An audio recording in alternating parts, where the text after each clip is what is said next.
Muy bien, ahora sí. Hoy iniciamos un estudio que para este servidor es fascinante. No sé por qué cada día, sí sé por qué en cierto sentido, cada día me enamoro más y más de la palabra. Y yo puedo pasar por un libro y enseñarlo y regresar a él y encontrar otra mina más grande todavía de cosas lindas en cada uno de esos libros, cartas en el Nuevo Testamento.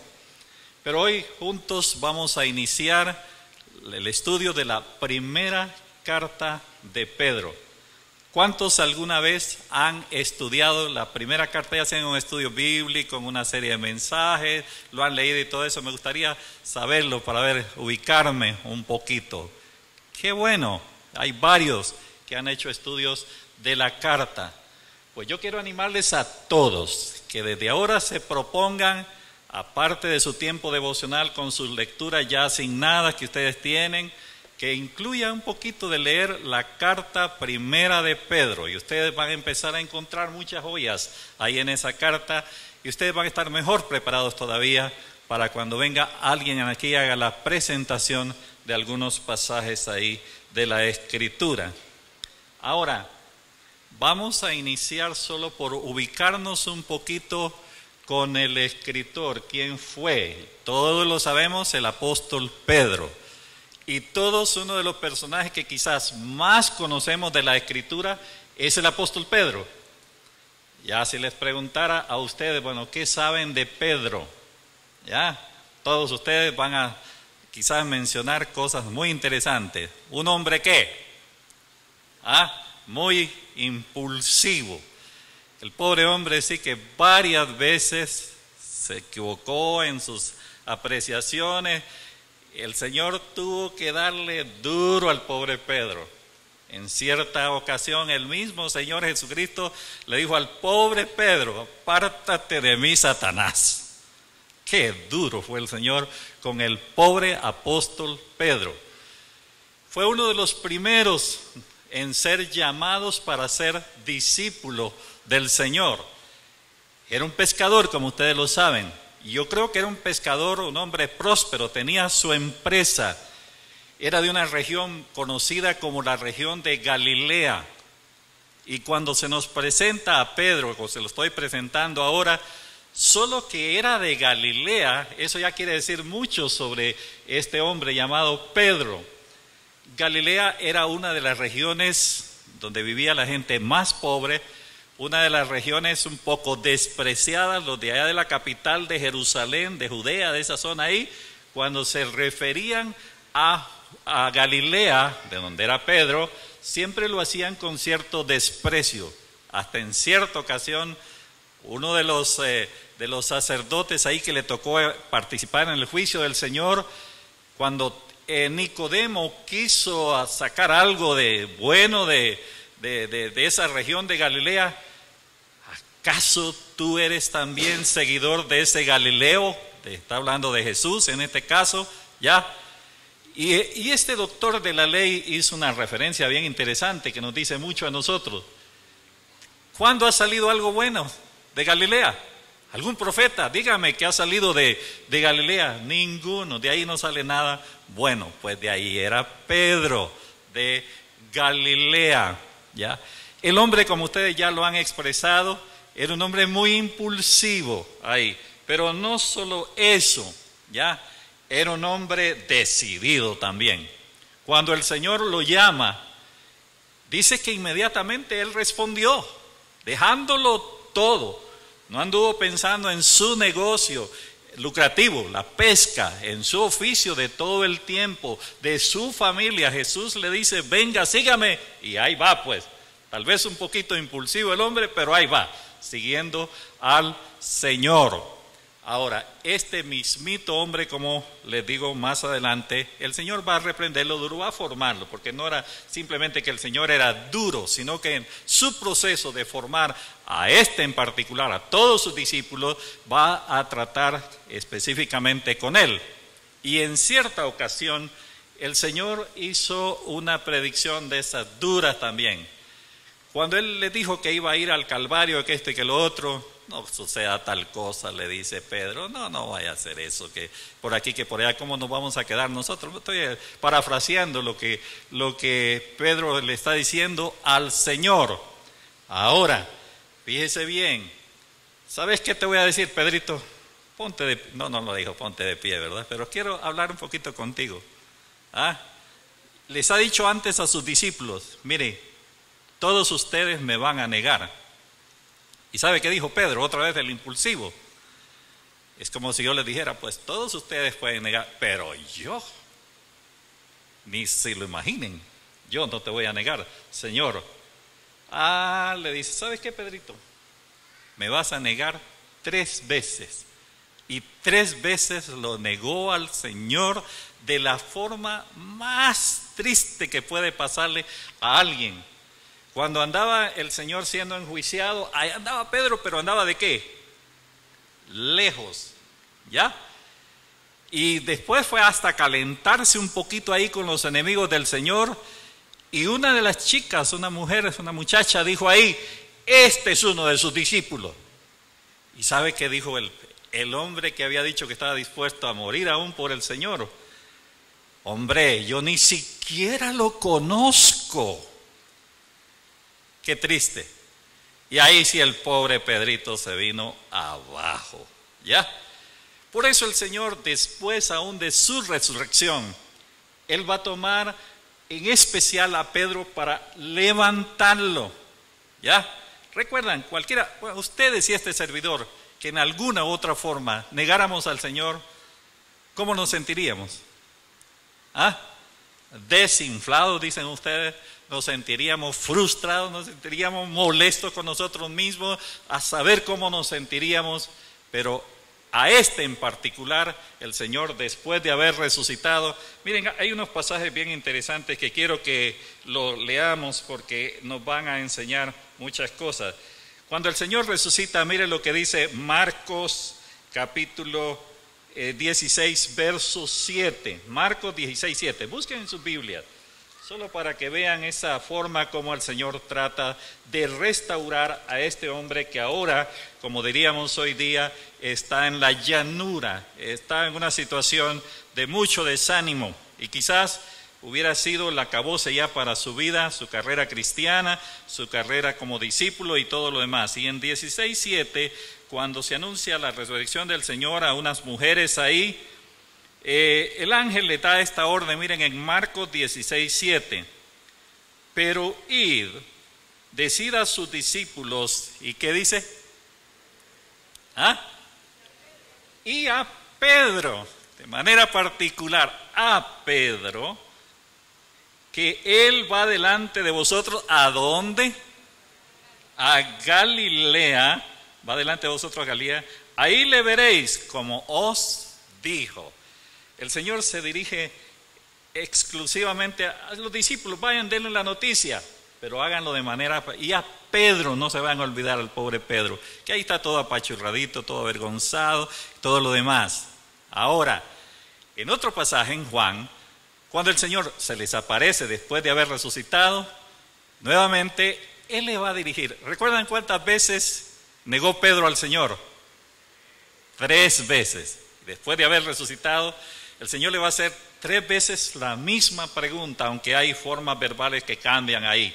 Pero cuando el Señor se acerca al grupo y especialmente se dirige a Pedro, casi ignora a los demás, le hace la pregunta, Pedro, ¿me amas? Más que estos, ya. Esto siempre ha sido un motivo de discusión. Esto se refiere a los peces porque habían pescado, o se refiere a los demás. Dice, ¿me amas más que estos? ¿Y saben qué hizo Pedro? Ahí sí ya va aprendiendo un poco la lección. Baja su cabecita. Señor, tú sabes que te amo. Y otra vez le vuelve a decir a Pedro, Pedro, ¿me amas?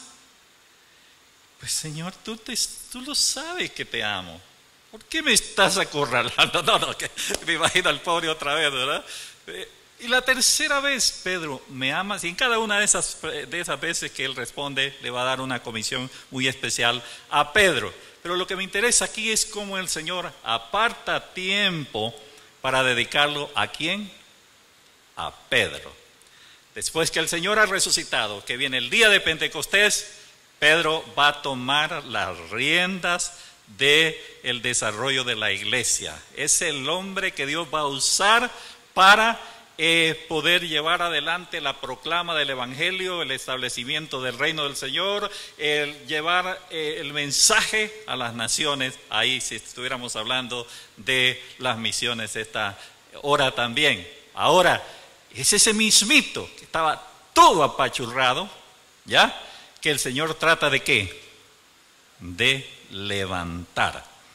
Ahora, es ese mismito que hace se los he presentado de una forma así ligera, ese mismo Pedro que más tarde, ¿cómo se dice escribir?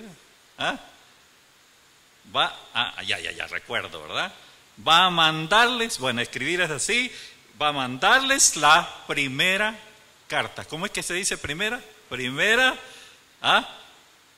carta, ¿ya? Ese mismito, después va a mandarles otra carta, pero en la primera es la que vamos a estudiar, pero no pierda de vista a Pedro, el hombre impulsivo, el hombre ahí que metía las extremidades muchas veces, pero el hombre que fue restaurado y que ahora el Señor va a usar para bendición de los hermanos. A propósito, Pedro fue el que menos escribió de otros escritores del Nuevo Testamento. Pablo escribió 13, 14 cartas, si queremos incluir Hebreos. Juan escribió 5 de los libros. Lucas escribió el Evangelio y el libro de los Hechos. Ellos escribieron tal vez un poquito más que Pedro, pero Pedro va a compartir cosas muy lindas. ¿A quién se dirige Pedro? Siempre cuando ustedes estudien su Biblia, procuren entender, bueno, a quién va dirigida la carta. Observen ahora conmigo en la carta primera de Pedro, porque vamos a estar ahí en los primeros 2 versículos. ¿Qué dice? ¿A quiénes le dirige la carta? No hay donde quebrarse la cabeza aquí. Dice Pedro, apóstol de Jesucristo, ¿a los qué?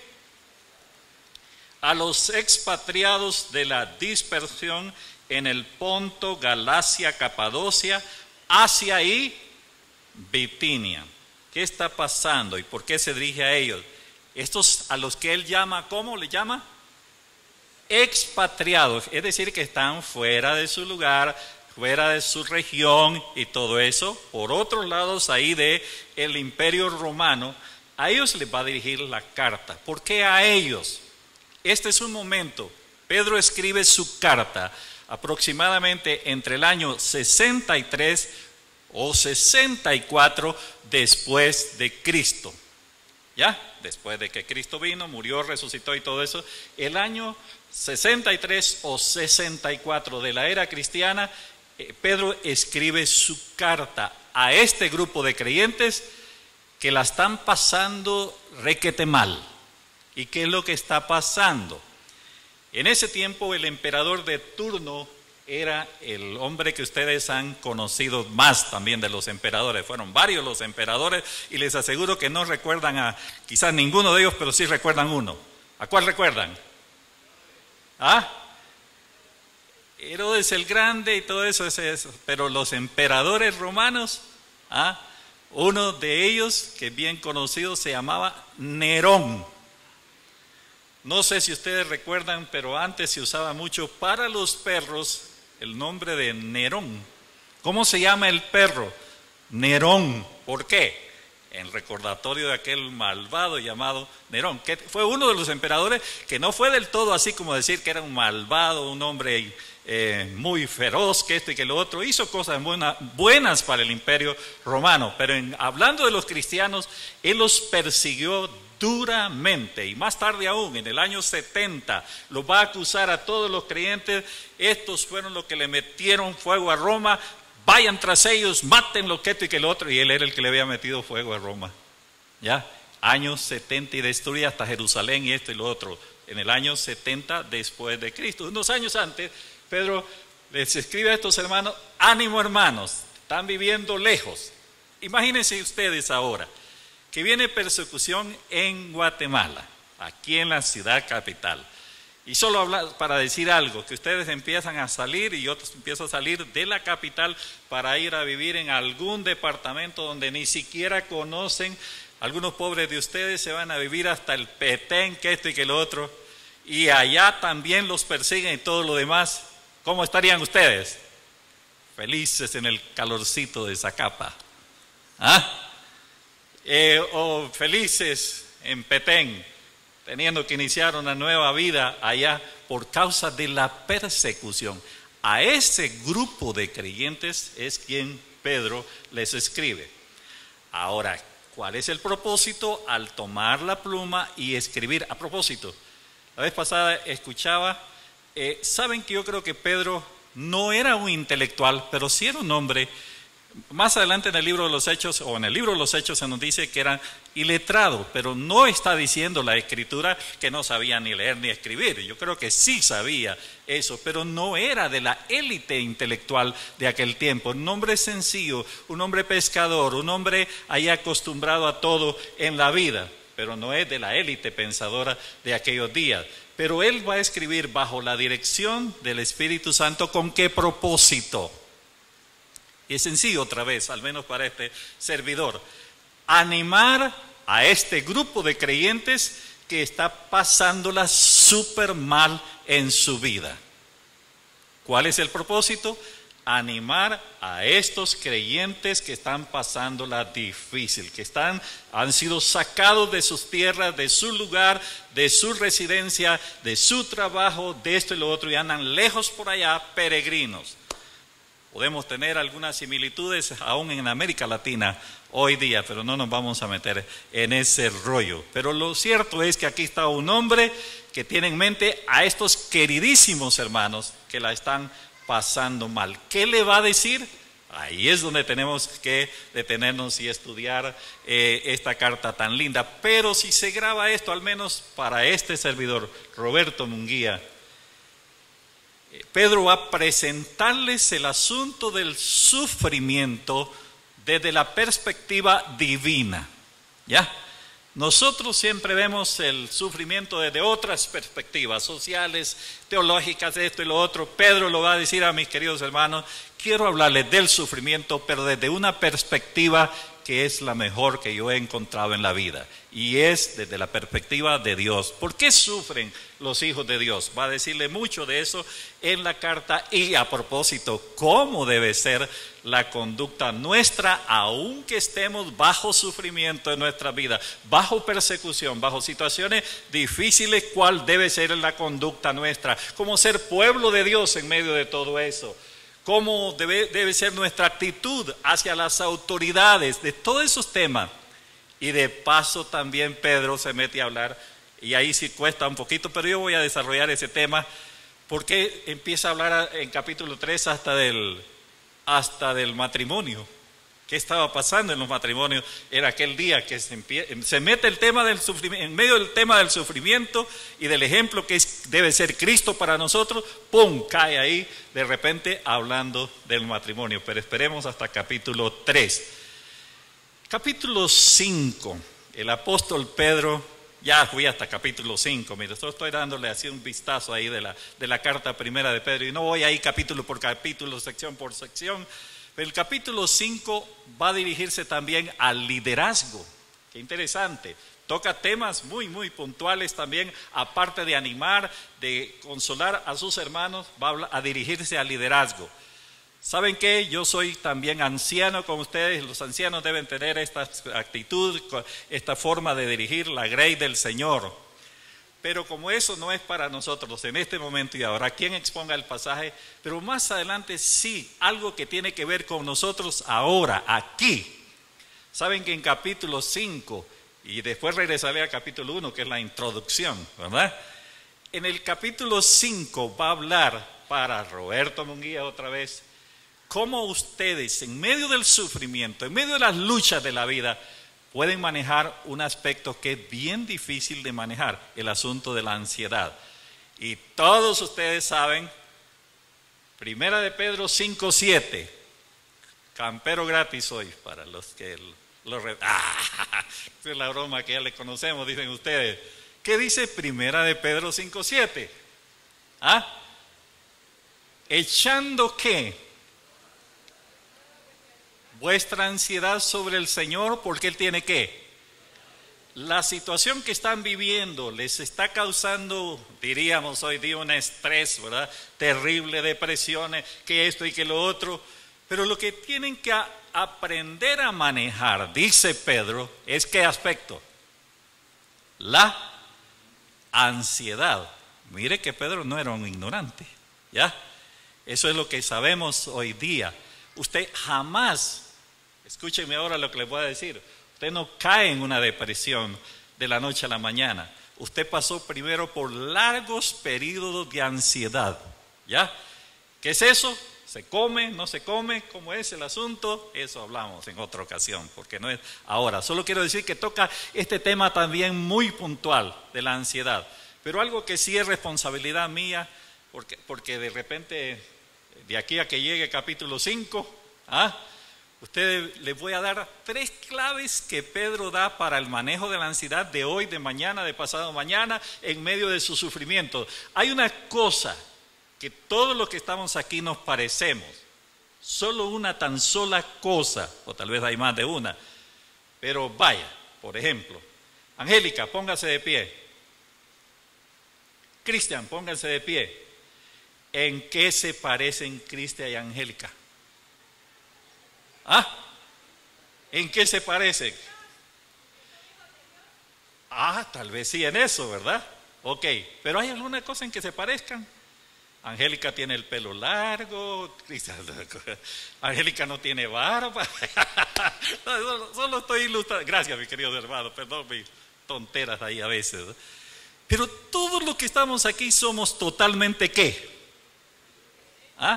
Diferente. Pero en esto sí nos parecemos. Todos ustedes y este servidor hemos o pasaremos algún día por el sufrimiento.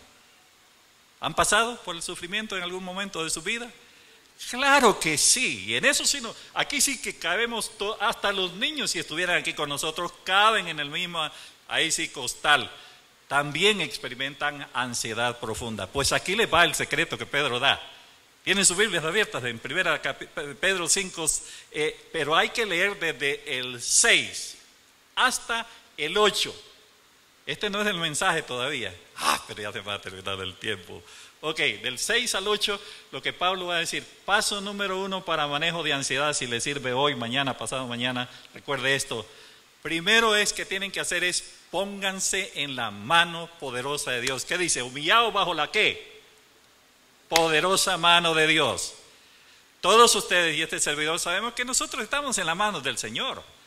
Pero a veces sentimos que esa misma mano tierna, cariñosa, que me ha apapachado, que me ha ahí mimado y todo, es esa misma que ahora que estoy pasando por la prueba, ¿qué? Siento yo que ¿qué?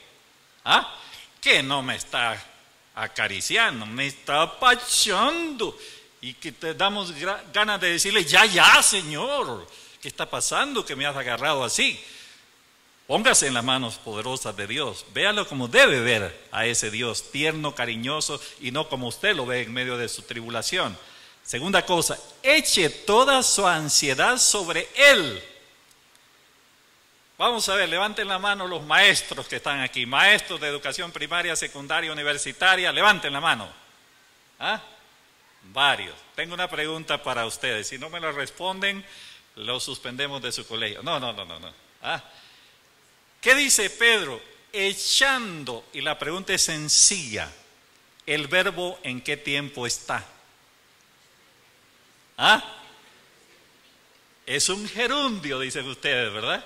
Que un gerundio quiere decir que es una acción ¿qué? Continua. No es que ahorita ya echamos nuestra carga, ya tuvimos el tiempo de oración con los ancianos y ellos son espirituales, ya el Señor ¿qué? No, señor, ni señora, ni señorita, ni joven. Tenemos que seguir ¿qué? Cada vez que viene la ansiedad, echarla en el Señor, dice Pedro. ¿Y qué? Echa toda tu ansiedad sobre el Señor. ¿Y qué más dice? Porque Él tiene ¿qué? Cuidado de ustedes. ¿Ya? Luego en el versículo 8, que siempre lo obviamos, lo ignoramos, lo dejamos de lado. ¿Qué dice el versículo 8? ¿Ah? Velad, sed sobrios y velad, porque ¿quién? ¿Ah? Vuestro adversario, el enemigo más acérrimo que ustedes tienen, ¿anda qué? Alrededor buscando a quién devorar, a quién se lo come, pues. ¿Ya? Ahora, solo llévense esto para su reflexión. Les voy a advertir algo. El tiempo de prueba, de sufrimiento, déjeme decirle ahora con toda autoridad, es el tiempo más vulnerable de su vida a los ataques del enemigo. Así es que tiene que redoblar ahora que está pasando por la prueba, ¿qué? ¿Ah? Redoblar la vigilancia, porque vuestro adversario, el diablo, anda ¿qué? ¿Ah? Anda viendo a quién devorar. Cualquier puertecita que en tiempos de angustia le abrimos al Señor, o en cualquier otro tiempo, el diablo entrará y nos dará nuestra buena, perdón el término que voy a usar, pero nuestra buena revolcada espiritual. ¿Ya? ¿O no le ha dado algunas revolcaditas el Señor? El diablo. El Señor lo ha levantado, como a Pedro. Pero el diablo nos ha dado nuestra buena revolcada. ¿Ya? Ahora, fíjense bien, 3 pasos importantes. ¿Cuáles son? No es la clase de escuela dominical, me dicen ustedes, ese es el devocional. Claro que es el devocional, pero si no están agarrándola, nada estoy haciendo aquí. Paso número 1. Pónganse la mano poderosa de Dios. Paso número 2, echen su carga en el Señor. Y número 3, manténganse pero con los ojos bien abiertos, velando y orando, porque el diablo anda viendo cómo lo destruye ahora que usted está vulnerable por la prueba que le ha sobrevenido. Pero ahora sí, en 5 minutos vamos con la introducción, aquello al final de la carta. Ahora regresemos a la introducción. Porque lo que Pedro va a hacer ahorita, mis queridos hermanos, es, recuerden que va a hablar del sufrimiento y otro montón de temas ahí, pero lo que va a hacer solo en la introducción es darnos el andamiaje, el fundamento sobre el cual usted puede sostenerse en medio de la prueba. ¿Y qué dice? Miren, de entradita, no le anda con muchas vueltas. Y le dice, Pedro, apóstol de Jesucristo, a los que expatriados, los que están fuera de su lugar, que la están pasando dura en la vida, a los que le está yendo súper mal en la vida. A ustedes es que me dirijo, dice Pedro. Pero saben ustedes una cosa, mis queridos hermanos, esa palabra expatriados, en otras ocasiones de la Biblia se utiliza la palabra que somos peregrinos. ¿Ya? No solo es que estamos fuera de casa, no solo es que habían sido sacados de sus lugares. Recuerden ustedes siempre, mis queridos hermanos, les dice Pedro que sobre esta tierra, o mientras estemos en esta tierra, somos nada más que peregrinos. Aquí estamos ¿de qué? ¿Ah? De paso. La verdadera ciudadanía y ciudad nuestra es la patria celestial. Si pueden recordar eso siempre, miren hermanos, recuerden, cuando pasen por la prueba, yo he pasado por ella también. Aquí está esto. Como dicen las ancianitas en los pueblos, no hay mal que dure 100 años ni cuerpo que ¿qué? ¿Ah? Que lo resista. Tarde o temprano esto terminará y me espera ¿qué? El glorioso encuentro con el Señor. Porque aquí estamos solo ¿de qué? De pasadita. Ahora, tiene una pregunta un poquito inquietante para ustedes. Mientras peregrina o mientras peregrino sobre esta tierra, ¿cuánto más me falta? No quiero ser trágico esta tarde ya, pero lo cierto es que en la vida habrán ¿qué? Fíjense que a mí se me antojaba pensar que hace 2 años y medio de la partida de Reina, mi querida esposa, yo dije, ya esto es lo más duro que me puede pasar en mi vida. Pero como yo desconozco el futuro, ¿qué me falta? ¿Ah? ¿Alguien me podía profetizar acá? Ojalá que no, ¿verdad? ¿Ah? Ojalá que no. Pero usted y yo no sabemos qué nos falta todavía en el camino de nuestro peregrinaje. Quiera Dios que sean cosas bonitas, pero lo que le aseguro es que también habrán ¿qué? ¿Ah? Habrán muchas penas en el camino hasta que lleguemos ¿a dónde? A nuestro verdadero hogar. Ahora recuérdenlo entonces, mis queridos hermanos, le dice Pedro de entradita, ustedes solo son peregrinos y yo también sobre esta tierra. Ahora, mis queridos hermanos, démosle gracias por esto, dice Pedro. Miren lo que dice a esos peregrinos. El de la dispersión en Ponto, Galacia, todo menciona los lugares. Y dice en el verso 2, solo voy hasta el verso 2. ¿Elegidos según qué? Y lean bien por favor el texto, que dice, presciencia. La palabra presciencia en la Escritura quiere decir conocimiento anticipado de Dios, es decir, que desde la eternidad sabía que ese muchacho llamado Roberto llegaría al conocimiento de mi persona, hablando de Jesucristo, a sus 16 años. Entonces ya eso estaba programado en el plan eterno de Dios. Como pasó, fue maravilloso y todo eso, pero eso ya Dios lo sabía de antemano. Y le escogió a usted y me escogió ¿a quién? A mí. No me pregunten sobre doctrina de elección porque se puede quebrar la cabeza y no la entiende. Hay un montón de preguntas que yo tengo para el Señor en el cielo. Pero si ustedes aprecian, dice Pedro, que ustedes han sido elegidos por Dios, ¡qué privilegio! Este Nerón, este hombre macabro, no ha sido elegido por Dios, yo sí. Este otro que le va bien en la vida aparentemente, tal vez no ha sido elegido por Dios, yo sí. Ya puedo gozarme en eso. Y algo más dice el apóstol Pedro acá. Note lo que sigue diciendo. En santificación, fuimos elegidos por Dios, santificados, o sea, apartados por el Espíritu Santo para gozar de la salvación, para obedecer y ser rociados en la sangre de Jesucristo. Si ustedes lo quieren ver así, les será muy provechoso. Miren, en nuestra salvación, la Trinidad, el Dios Trino estuvo involucrado. El Padre me eligió, me escogió, me apartó desde antes de la fundación del mundo. El Espíritu Santo me santifica, es decir, también me aparta para gozar de los beneficios. Y el Hijo me redimió. Ahora, sobre esa base, Pedro le dice, mis hermanos, recuerden, en este peregrinaje habrán luchas. Pero saben, el trino Dios que un día nos escogió, que nos santificó, que nos limpió con la sangre preciosa de su Hijo, Él nos va a sostener en la hora de la prueba. Y luego termina el apóstol Pedro en esa introducción con unas palabras que en aquel tiempo eran palabras comunes cuando se escribían cartas, pero que aquí no es del todo común.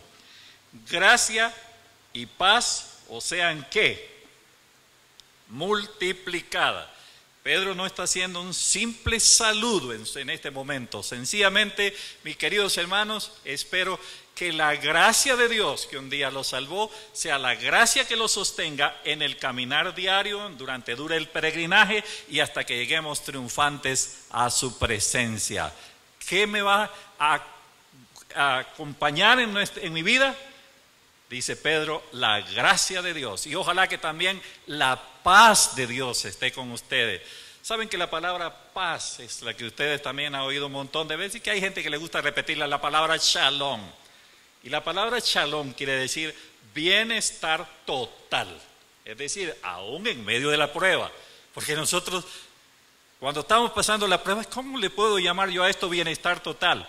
Bueno, el Señor ahí está para bendecir su vida y sostenerle y ayudarle. Y Pedro les dice a estos queridos hermanos, espero que ustedes disfruten de completa paz en el Señor. Debo de terminar y hay ahí en el pasaje varias cosas que podemos aprender. Y ahí se las menciono y tal vez aquí las leo para no detenerme tanto, al menos las que yo he escrito aquí. Algunas lecciones que podemos sacar de esta introducción que les he dado de la carta primera de Pedro. Recuerden que comenzamos hablando del personaje, Pedro. Pedro nos debe de servir a nosotros como inspiración de alguien que estuvo en lo más profundo de la desesperación, del desánimo en la vida cristiana, pero que el Señor levanta y usa. Es decir, es posible levantarse en la vida. En segundo lugar, en tiempos de sufrimiento necesitamos algo de qué aferrarnos en la vida. Todos ustedes y este servidor y la gente allá afuera, en medio del sufrimiento, busca algo de qué aferrarse. ¿De qué aferrarme? ojalá que sea de la gracia y la paz que solo Dios puede darme en las horas negras de mi vida. Una cosa más, el sufrimiento, porque Pedro les escribe a ellos con la esperanza, hermanos, anímense ustedes, más adelante también lo va a hacer, anímense ustedes los unos a los otros, pero les voy a decir algo más, simplemente con pensarlo nada van a hacer ustedes. Anímense a los que están pasando. Ustedes saben aquí, de este grupo, quién está pasando por pruebas. Tal vez algunos no lo saben, no lo conocen, no saben quién es. Pero si usted sabe, ¿es responsable de qué? ¿Ah? Miren, yo les voy a decir, no tienen ni siquiera una idea. Como unos 8 meses, 10 meses después de la partida de Reina, vino un joven a mi oficina. Y ese joven, ¿sabe qué me dijo? Hermano pastor, yo solo quiero orar por usted y quiero pedirle al Señor que lo siga animando. Miren, ese joven trajo ese día una frescura increíble a mi corazón. Pero ¿cuánto lo hemos hecho con otros que sufren? Gracias por llamar a este servidor y todo lo demás, pero aquí hay cantidad de gente que está pasando por situaciones conflictivas en la vida que necesitan una palabra de ¿qué? De ánimo, propóngase esta semana hacer alguna llamadita y que es el Señor el que pone en su corazón. No vayan a andar ahí con esos cuentos de que el Señor me dijo que te llamara hoy. Tenga cuidado, ¿verdad? Sencillamente, mi querido hermano, mi querida hermana, solo te llamaba para saludarte, saber cómo has estado, quiero orar contigo en el teléfono, nada más quizás. Y solo eso va a traer una enorme bendición en la vida. Una última cosa, tal vez ahorita aplicado a lo de la Santa Cena, es que miren, Pedro va a subrayar de manera especial cuando sufrimos. No veamos al otro que no sufre, sino veamos al Señor que sufrió hasta lo indecible por amor a mí. Y lo hizo por entero amor, profundo amor a cada uno de nosotros. Piense cuando se acerque a la cena del Señor esta tarde, bueno Señor, tú sufriste hasta donde ya no por mí. Y tú si eres capaz de ayudarme, de ministrarme, de fortalecerme, de animarme en esta hora negra que estoy pasando en la vida, en este tiempo de desánimo, de frustración, de lucha. Esto Señor, gracias porque coincidió la introducción con este asunto de la cena. Yo quiero decirte que te amo, que te doy gracias por haber muerto por mí y gracias porque esa sangre preciosa me ha librado, limpiado de todo pecado y ahora puedo disfrutar de tu presencia y de saber que en mi peregrinaje tú estarás conmigo y que un día tendré un encuentro glorioso contigo y eso debe de animarnos hoy día. Pero por último, si alguno de ustedes no se acercó aquí, pero está pasando una pena, una carga tremenda que lleva en su corazoncito, no se vaya con ella esta tarde.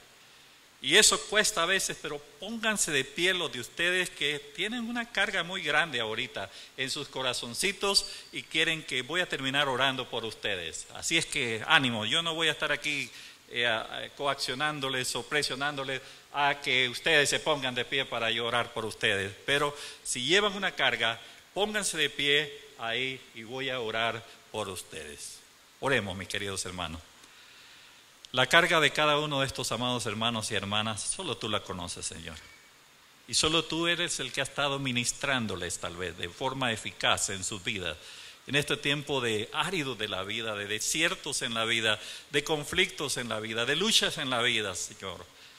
Ahora que ellos están aquí en tu presencia diciéndote, Señor, necesitamos la fortaleza tuya en esta hora de prueba, en esta hora de sufrimiento, en esta hora de lucha. Llena nuestros corazones de paz, que la gracia tuya se derrame abundantemente en nuestras vidas y que esa paz pueda inundar este corazón agobiado y podamos salir de esta casa tuya con una nueva visión, aún no quizás viendo el sufrimiento como lo hemos visto hasta ahora, sino viéndolo dentro del plan eterno tuyo, que gracias a ti también, Señor, has dicho que en el mundo tendréis aflicción y son las que ahora quizás tenemos nosotros. Pero confiad, yo he vencido al mundo. Confiamos, Señor, en que tú darás la victoria sobre esa cosa que ahora nos carga, esa situación que ahora nos carga y podemos ir con gozo adelante, gozándonos en ti día tras día. Lo pedimos en tu nombre santo y para tu gloria. Amén y amén. Siéntense, hermanos, que Dios me les bendiga.